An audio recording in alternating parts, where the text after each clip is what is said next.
FNL Vintage. Retro runway footage. Resurfaced interviews. And style archives. Revisit iconic collections. And celebrities.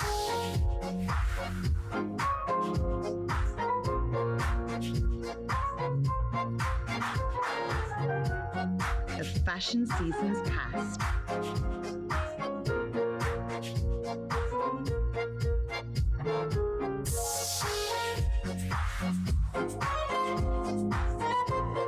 Welcome to Fashion News Live. I'm your host, Rocco. We are here at Ukraine Fashion Week with Alexandra and Stefano from Carta e Castura. Come stai, bella? Sta bene? Sì, stiamo in italiano, in inglese? Whatever you like. I can translate. Anch'io parlo italiano. Cresciuto a Milano io. Sei poliglotta, come tanti qua. Allora, siamo molto bene, siamo molto contenti.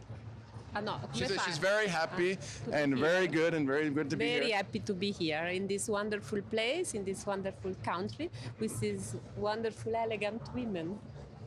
And how do you feel after the show, Stefano? Oh, we feel really nice. It's always a pleasure to present a collection because it's about 6 months of work. So when you finish, you feel proud of what you've done. You really love your collection. You love your dresses. It's a feeling. When I was watching the show, complimenti, by the way, I saw solid colors. There was orange, red. It was solid, strong. The fabric. Tell me, what was the inspiration for the collection? But we take inspiration from the street, actually, and then we re-elaborate. Which street? The Milano? Every street, all over the world, you know, now with sartorialist and the towns are very trendy everywhere. Here is very trendy. Women are fantastic. Sorry for you guys, but the women are fantastic, very well dressed. I could design my next collection just walking up and down the Arsenal. Wow. It's enough to take inspiration. Yeah. Women here are really dressy. I don't know how to say. They have high heels, nice dresses, coats, furs all the day, in the morning, afternoon, going to the supermarket, and it's really nice. So what different types of fabrics did you use for this collection? Fabrics for this collection, we always taking care of the supply chain, you know, because it has to be sustainable. So we try to buy locally, we try to produce locally, zero waste, zero carbon emissions, and we're taking very care of that. That's why also we were very happy to participate in this project concerning also with the water. And of course we select about the quality and the ethical and the aesthetical of a fabric. And we buy, by the way, we buy Italian fabrics, top quality, and with the ethical supply chain. I mean, they don't have to be dyed with polluted element, and we select fabrics in base of their quality and good. Denmark designer Anna-Sophie Martin, how are you? I'm fine, thank you so much. Good. So I wanted to ask you about the theme of your collection, because I know previously you worked with John Galliano and then you worked with Alexander McQueen, right? So massive inspiration. So tell me the theme of your show. I have been inspired by a legend about an Inuit goddess called Setna. So she's an Eskimo revenge goddess who's half human and half skeleton. Revenge? Yeah. Did somebody hurt you one day and you're like, I'm gonna... I think for me it's not personal, but maybe it's about, I don't know, female strength. And yeah. Okay, so you were saying it's about the Indian and... No, not Indian, but Eskimo. Eskimo. Yeah, like the original people from Greenland.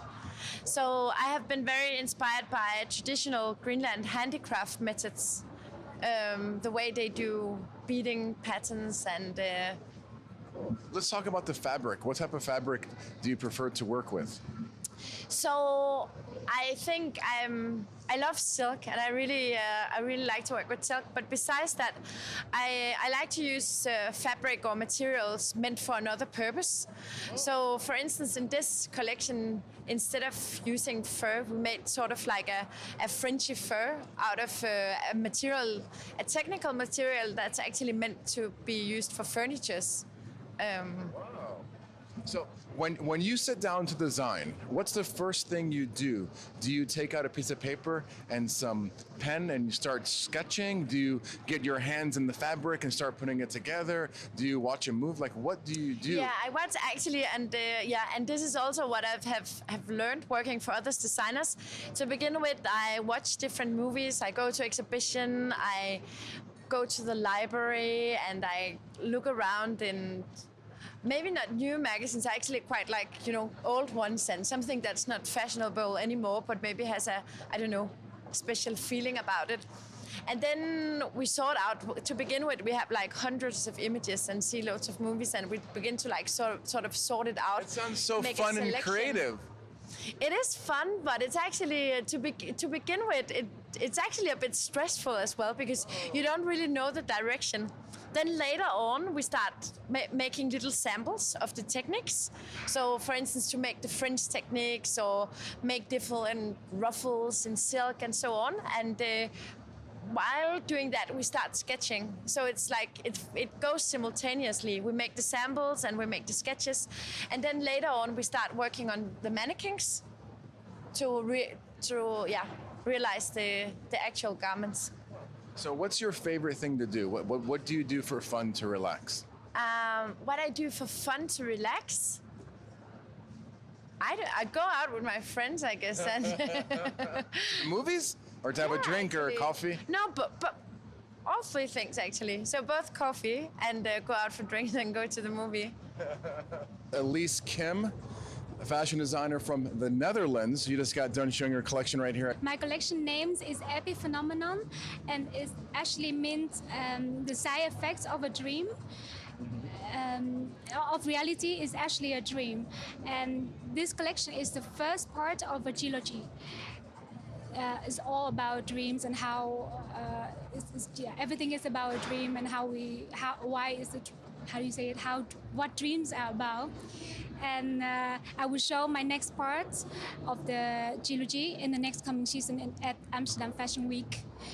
And I was inspired by the fragmentation of reality when you start falling asleep, and the moment that you lose grip on certain securities and you fall into a different dimension of your own self. And sorry.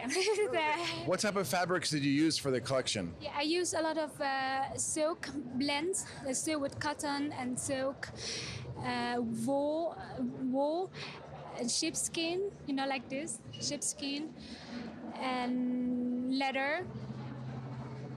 Yes. Thank you so much for your time. Thank you.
I'm here with a very beautiful Joanna, and she's representing La Magna for the Fall/Winter 2012/13 collection right here in Kiev in Ukraine for Ukraine Fashion Week. How do you do?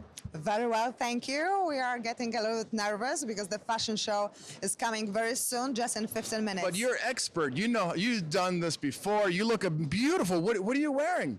La Magna, of course, my own brand, which I wear mostly of time. All our collection is very architectural, very simple and sophisticated. So that's very La Magna dress. Wow. And tell me about the headpiece. That's really good. It's like a bird or something. Yeah, it's a bird. It's like haute couture piece. I bought the bird in a very vintage store in Paris, and we just add some feathers and some other decoration. So it's one and only piece. Wow. So I want to know all about this collection this season. I want to know how it started and the theme for the collection. The theme for the collection is Fairy Tale Mania because, you know, first our step, it was on London Fashion Week just two weeks ago. It was an exhibition in the Royal Academy of Arts.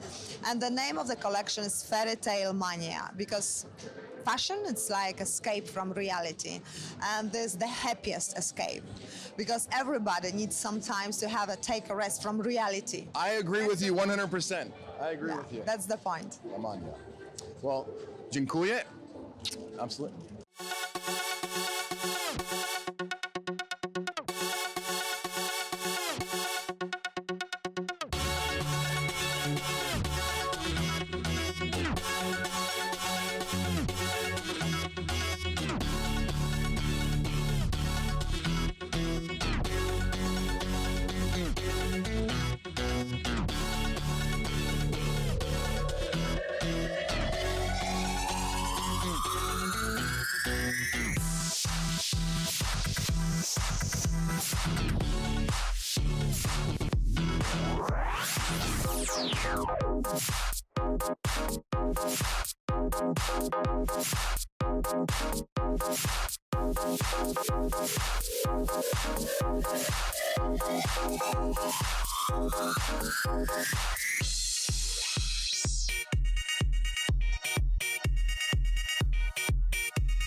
I am here with the tournament director, Marcus Lukivsky. How are you? Yeah, thank you very much. I'm great. How are you? I'm very good. Now, we just got out of the press conference. We were in the back and we were able to ask a lot of questions. And I'm very, very excited for Ukraine now to have the opportunity to have platform to show the entire world that loves football, which is the #1 sport in the whole world that people watch. Even though in America we like American football, but this is the European football. And I would like to talk to you. My first question is this. How do you think it will leave the legacy in Ukraine from Europe? Because there's been so much funding to help the infrastructure, to help so much in Ukraine. How do you think this will leave for the legacy? Look, first of all, I'm very proud as all Ukrainians to host the event like this. This is the third biggest event in the world after Olympic Games and the Mundial World Championship in football. So we are really proud. I think that this is the unique chance for Ukraine to open itself and to show how beautiful is Ukraine, to show our hospitality, our traditions. And from the other side, our task to organize this event was very exciting. It was very difficult, and it was every time I'm saying it was double, because we have not only to organize football event, but also to construct a lot of new terminals, new airports, new roads, to reconstruct roads. And I think it will leave us a huge legacy in terms also of simplified procedures at the border, customs issues. And I believe that everybody who will visit us in less than 80 days will come again to Ukraine. Now we're going to see new outfits, you think? New jerseys? Is there a special outfit for the tournament? Yeah, for sure. I think that everybody who will come to Ukraine will be appreciated, and a lot of people will visit Ukraine for the first time in their life. Mm-hmm. So they will open Ukraine, and we are very glad that we will host, due to our expectations, around 750,000 people from abroad. And so the host city for the tournament is actually your hometown, right? Your home village. Yeah, one of them, Lviv, Kyiv, and Donetsk and Kharkiv will host Euro Championship. And I'm very proud of my small Lviv. Maybe for the first time in history, Lviv will host a huge amount of people who will come and will see very nice city of Lviv. And who do you want to win? Ukraine? Of course, of course.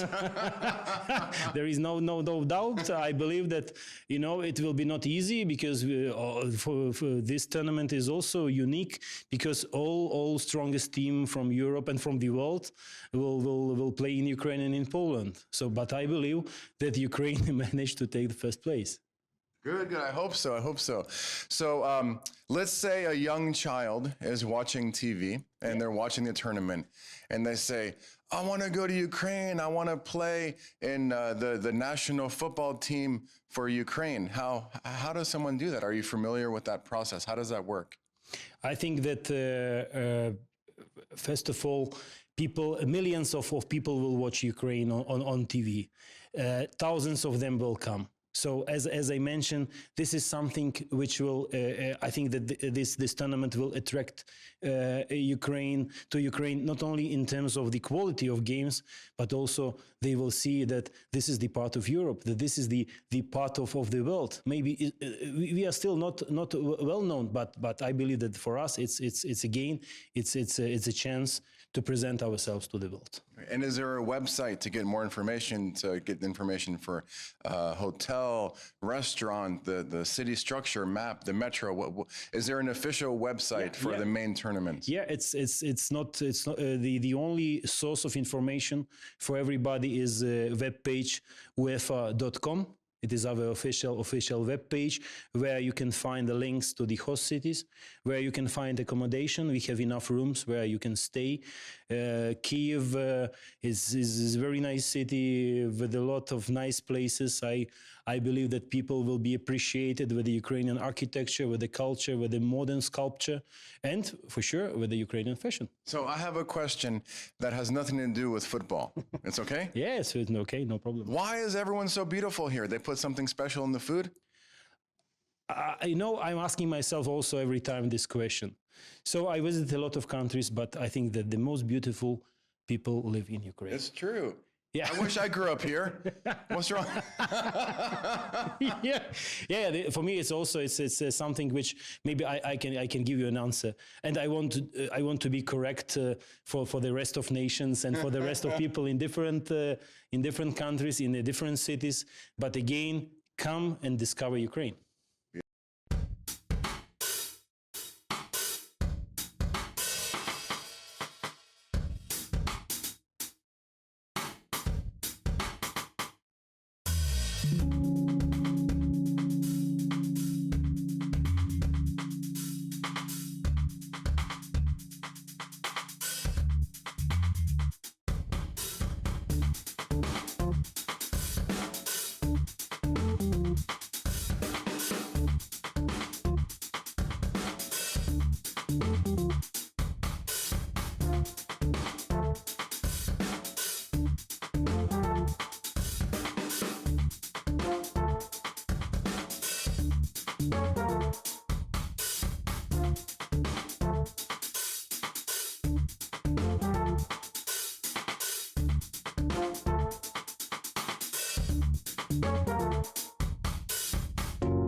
We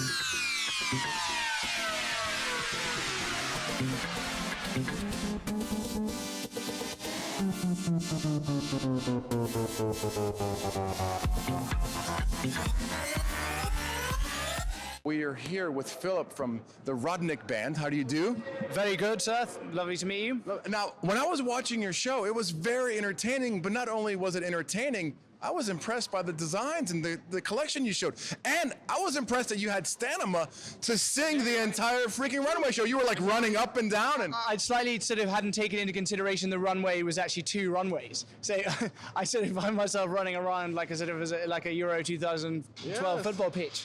And so I sort of, I definitely started tiring myself out, but I hope I wasn't panting too much. And how many cups of coffee did you have before you came out? Actually, none, because the coffee machine was broken. Oh. So I was sort of, so that's also excuses me. I'm sort of doing a lot of clauses to get out of any. I understand. Yeah. So let's talk about the collection. Tell me about the fabric and the egg. I saw this on the video that was playing in the background as you were dressing or styling. Yeah, I know. I've been busted wearing the same thing again. A fashion no, but I do that all the time. No, fashion's to have fun. There's even the bang hat. It's awesome. Yeah. So the thing in the background was actually a sort of video with Kate and Pippa. Yeah. I don't know if you saw that one. Yeah, I did. The future Queen of England. Yes, indeed. So that was just a fun, like, sort of fly on the wall sort of spoof video we did during Fashion Week, as a fun way of doing something just a bit different. You know, sometimes it's nice to do catwalk show, but it's also quite nice to do some fun, like, things that are a little bit more, playful and sort of, a little bit different. So. All right, so let's talk about the theme for the show and the inspiration for your collection, color palette, fabric. Okay, yeah. So theme for the collection was sort of British sort of pop. The label, the Rodnik Band's always been sort of interested in its sort of Britishness in terms of like visiting it with very iconic sort of symbols of London and things that sort of translate across the world that people can sort of have a sentimental, nostalgic sort of appeal, and you can just sort of give a little twist to create a sort of humorous, iconic image of Britain. So I very much wanted to explore that, and I did some different things like sequin beefeater dresses, like the final piece in the show. That was very much my sort of graphical style, is a sort of naive, almost childlike approach, because in a way when you're sort of trying to capture a sort of sense of fun and almost naivete in a funny way, then the sort of almost that childlike hand, a bit like Matisse often would work a bit like that, and sort of and it conveys a sort of more tongue-in-cheek approach than a perfect line. So that's in a way why the graphics through the collection often, I don't know if you noticed, but like block prints and sort of almost quite sort of basic printing, nothing too, not like the complicated flowers or anything. It was all very quite simplistic, the graphics and the symbolism. Now, where are you from exactly? What city are you from? From Scotland, from just outside Perth. In Great Britain, and so I've been living in London for about 8 years, running the Rodnik Band label. Previously to that was studying philosophy at university, so it was quite a. So how do you go from philosophy to fashion designer? What's very funny is there's a writer in England called Alain de Botton, who's a sort of philosopher writer, and we did some interviews together for American Vogue websites, well, the Style.com website actually, and anyway, after discussing this idea of a philosophical fashion line, we sort of started to discuss actually genuinely creating a collection for the catwalk of philosophical clothing, like let's say the dress that one wears when one's contemplating one's existence or something. But I very much like this sort of idea of taking the concept of something into a slightly different genre and mixing things. And so I mean what I do anyway with my work is very much playing on crossovers between, let's say, the obvious one this evening is fashion and music in terms of presenting it as a sort of band brand, playful idea, and then a lot of sometimes the designs can slightly mimic the idea of iconic artwork. So it's enjoying sort of that playful line between genres and how that creates a sort of ironic sort of expression of that people can wear clothing but somehow express a sort of humor to the fact they're almost embracing the ridiculousness. Wow. And what do you have here? This is actually a little gift. It's I'd like to think it's like a sort of Ukrainian Oscar, but it's not. It could be. This is the Ukrainian Fashion Week Oscar. You're the only designer. Congratulations. Yeah. Yes, for your musical performance on the runway and being able to maintain that and show amazing clothes. I really appreciate your time. Yeah, well, thank you very much.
I am standing next to Ricarda Reeder, and she is the director of the UNDP of the country of Ukraine. Is that correct? That's right. That's right. Well, first, I want to say thank you so much for having me and my colleagues in your office this morning. And she was explaining to us various issues of Ukraine and her involvement with the UNDP and everything that you guys are doing here. And I just wanted to ask you a little bit if you could tell our viewers about that. I know that we have the videos and we're going to show that, but tell me the issues currently with the UNDP and Ukraine. Yeah. We've been here since 1993, and over the years we have developed a partnership with the government, with the local authorities, and with the civil society organizations. Ukraine, being a post-Soviet country, has quite a lot of legacy in terms of industrialization. It was the industrial hub of the Soviet system, and therefore the pollution that is still there. It also is a very energy inefficient country. And it has a society which is very often sitting there and waiting for things to happen. And through our programs, working with the civil society organizations and building the bridges to the governmental entities at central level in Kiev, as well as in the hubs in the provinces, we are able to develop a new way of doing business so that the population actually does get what it needs, namely safe drinking water, electricity, proper schooling, proper healthcare in all the areas. Another area which we are very much involved in has to do with gender, where we see that the role of women in Ukraine, while they're all over the place, in the decision-making bodies is not really there where it could be. Wow. Now, you gave a very shocking fact today in the office, and it was in reference to HIV and AIDS. Can you tell our viewers what that is? True. The HIV situation in Ukraine is pretty bad in the sense that many people do not know that they are HIV positive, and that poses a danger to many others. Many people are not being tested, and at some point in time last year, there was not sufficient testing material. The chemicals were not available to test, for example, pregnant women, who then did not know whether they were positive or whether they were able to pass on the virus to their children, to their unborn children. And that is a situation which is unfortunate because the technology, if you so wish, is available globally on the market, but it was not available to many of the women in Ukraine. So we now have a situation that several children were born with the HIV virus, which could have been very easily preventable. So, and then also you had explained when we were in your office this morning that there were a tremendous amount of funding that has been cut from various countries to Ukraine. And in America, we have a lot of people from all over the place, right? America is a big melting pot. A lot of people migrated from Ukraine, from all different places of the world to go to America to have a better life. How can American people help the UNDP here in Ukraine? Is there a way that they could donate online, or what can they do? Because on the government sectors, there's a lot of different,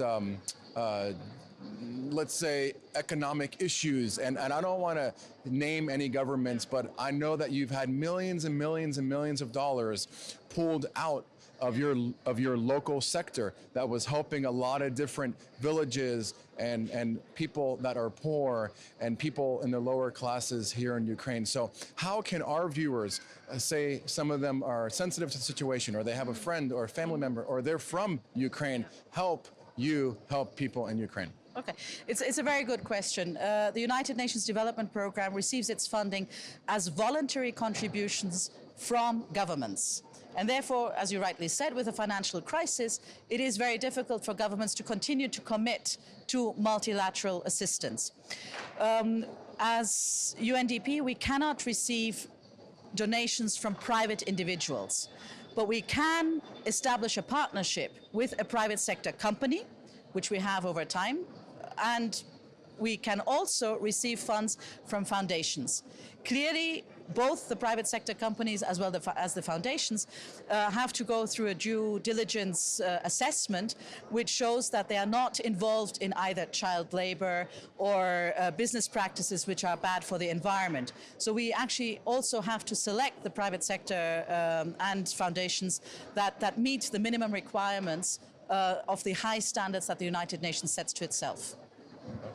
And then how would a company or an owner of an organization, or let's say, an owner of a company or someone who wants to start the process for an organization, contact the UNDP to get this initiated and started?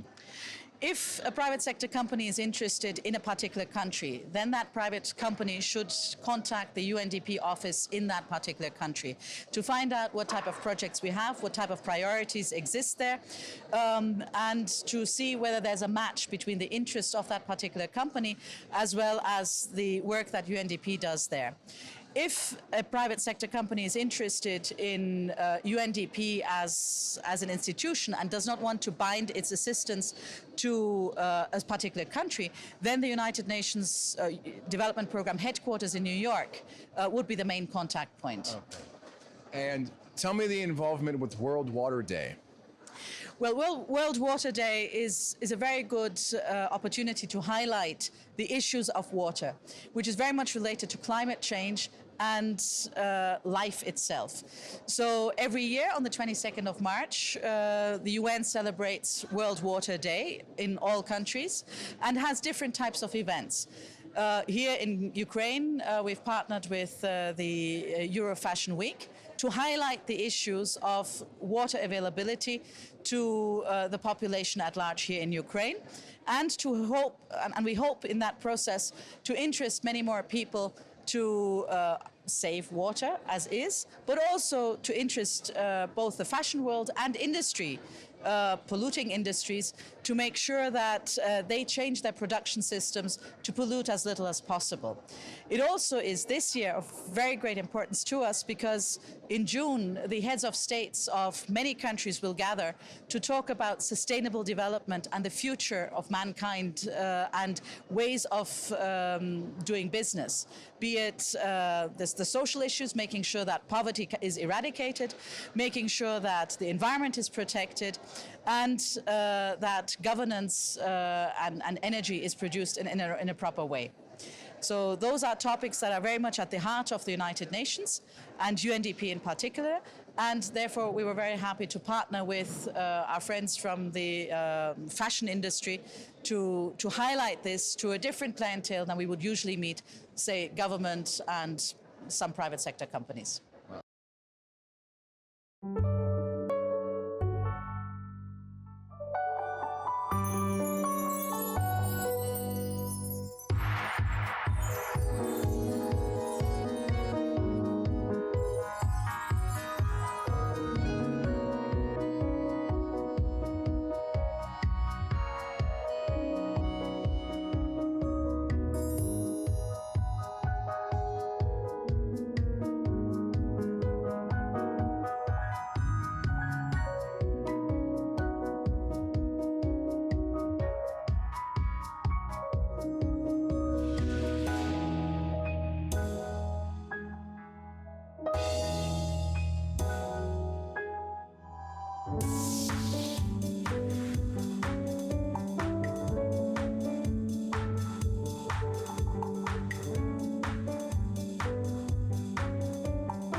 Dianos Exenis. Tikani Kala. Καλά, εσύ.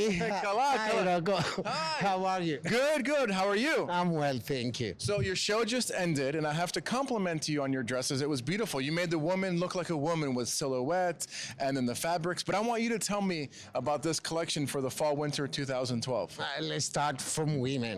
I love women, and I like to give them the feeling they are very goddesses and that they are very special and nice looking, actually. I was thinking Greek goddess when they came down because you're Greek. Actually, this collection's YX collection actually is been born, is my new baby, and he started this collection in 2010, which is actually inspired from the Greek goddesses. But I bring it nowadays, and it's much more modern. And I use a very special way to create my collections. I don't sketch collections. I just take the fabrics I like, and I work. I sculpture the fabric on mannequins, actually, and that, as you understand, is a very expressive way for me. It's like so creative. Yeah, I couldn't be a designer without being creative. Right. You know what I mean? I don't like to be. For me, creativity is always a thing that is developing, and there is no limit to it. I like to experiment, and I hate repeating myself, let's say. So every piece we saw on the runway tonight, you just took the fabric and designed it hands-on the mannequin. Exactly. And as you saw, there is dresses that they have only one seam.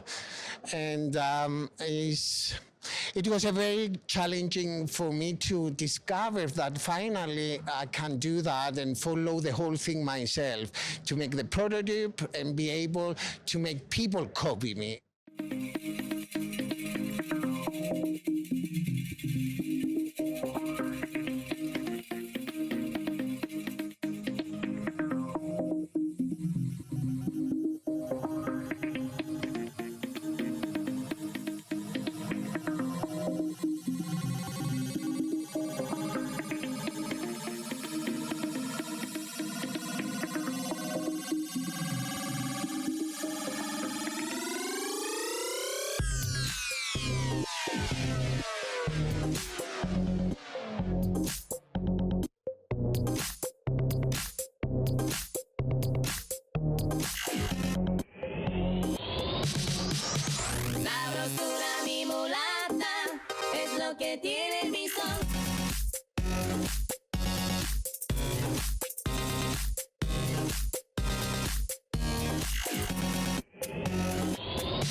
sabrosura, mi mulata, es lo que tiene mi son.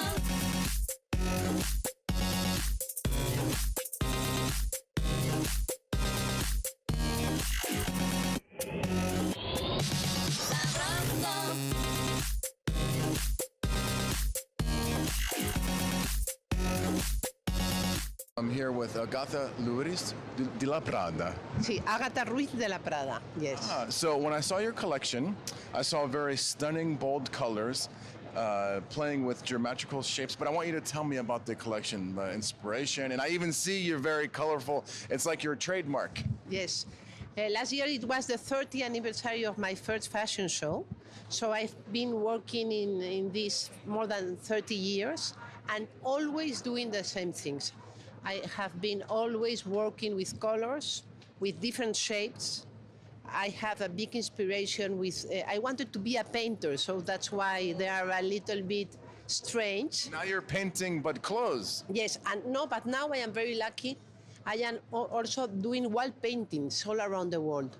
For example, in Buenos Aires, Santiago de Chile, in Spain, in Madrid, in Guimarães, in Peru, in lots of places. Yes, in Medellin. So let's talk about the collection that we just saw on the runway, your collection. Tell me about the inspiration for that specific collection with the colors and the cuts and the shapes and the fabric. I want to know everything.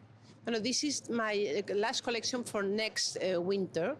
And I think it's, as I told you before, I always do the same collection. My inspiration is more, I have a very strong style, and I think I am always inspired in my own work.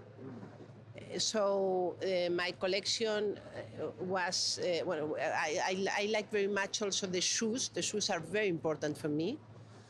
And I do thousands of dresses every year, but also I do thousands of other objects. For example, I have a chimney collection, I have a security door collection, I have a Twitzerman collection, I have done any kind, I have coffee machines, things for babies, I have a lot of perfumes, I have things Where do you live? Which city? Well, theoretically, I live in Madrid. My city is Madrid, but my mother was from Barcelona, so I spend my life between Madrid and Barcelona. But, for example, tomorrow morning I am flying to Paris, where I have a shop and I spend a lot of time there. Next week I will be in Pakistan, and in 2 weeks I will be in Milan, where also I have a shop. And I also have a shop and a little team in New York. And I go a lot to Latin America and everywhere, because today a designer is always traveling, no? Yes. Are you okay? You okay? Yes. Drink some water, Yes, water. it's the Water Week. That's right. Yes, it's very important, the water project. World Water Day 2012. Well, thank you so much for your time. Thank you for being involved. I thought your collection was very bold and strong, and I liked it. It made me feel happy and good. You know, it's like, and I even see your colleagues, very bold, strong colors. And let's shoot over there really quick. Look fast. Your colleagues. When someone's wearing your collection, we know it's you, which is, I think, is a beautiful thing. Thank you so much. Muchas gracias. Muchas gracias a ti.